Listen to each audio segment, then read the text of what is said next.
भगवान सुधर्म नाम के ब्राह्मण की पत्नी घूष्मा और घूष्मा के बेटे को सुदेहा ने मार दिया। घूष्मा का विश्वास शंकर के प्रति इतना था कि 1 हफ्ते पहले मरा हुआ बेटा शंकर की कृपा से तैरता हुआ बाहर आ गया। वो भगवान कृष्णेश्वर बन गया। ऐसा भगवान देवाधिदेव महादेव के पावन चरित्र को तुमरुका जी ने चंचुला देवी को श्रवण कराया।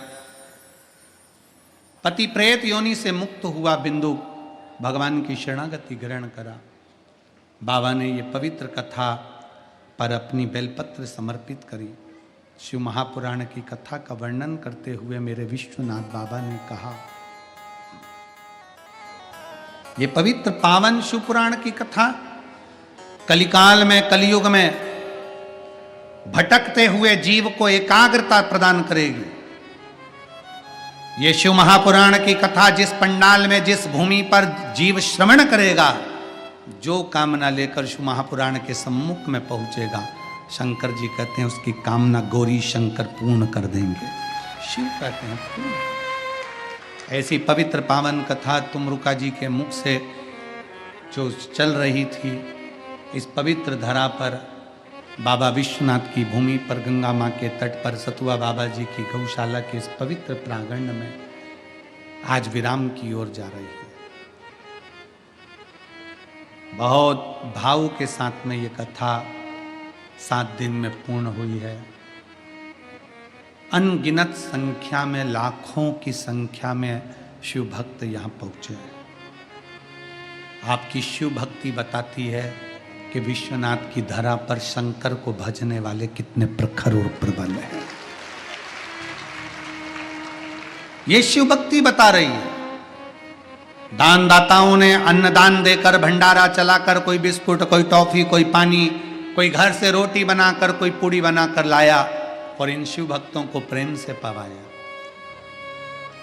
इतने दिल से आप लोगों ने सेवा करी।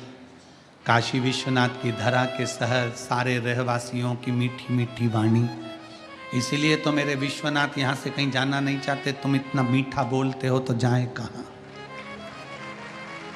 विश्वनाथ की भूमि के रहवासी इतना मीठा बोलते हैं कि मेरा बाबा यहाँ से जाना ही नहीं चाहता, यहीं रहना चाहते। इतनी मिठासता, इतनी कोमलता है।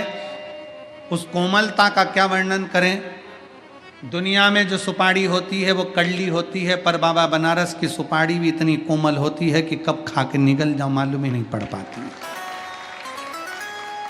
विश्वनाथ जी कहते हैं कि ये सुपारी मत देखो, जिंदगी के दुख देखिए, कष्ट देखिए, परंतु इतना याद रखिए, जैसे विश्वनाथ की धरा पर कोई आता है, बनारस का पान खाता है तो बनारस का पान भी सीख देता है कि यहाँ कत्था भी लगा है, चूना भी लगा है, पर इतना याद रखना, चूना दूसरे को मत लगाना, अपने ही पान में लगा कर खा जाना तो विश्वनाथ भी साथ निभा जाता है। चूना दूसरे को नहीं लगाना, चूना अपने ही पान में, अपनी जिंदगी का दुख अपने को झेलना है। इसलिए जिंदगी में किसी को चूना ना लगाएं, अपने पान में, अपनी जिंदगी में झांक कर देखें, अपने पान में देखें कि कितनी मोटी मोटी सुपारियां हैं, पर भक्ति में अर्थात चूने के पानी में वो सुपारी गल जाती है तो नरम पड़ जाती है। जो विश्वनाथ की धरा में आकर भक्ति में गल जाता है तो विश्वनाथ भी उसको आनंद प्रदान कर देते हैं।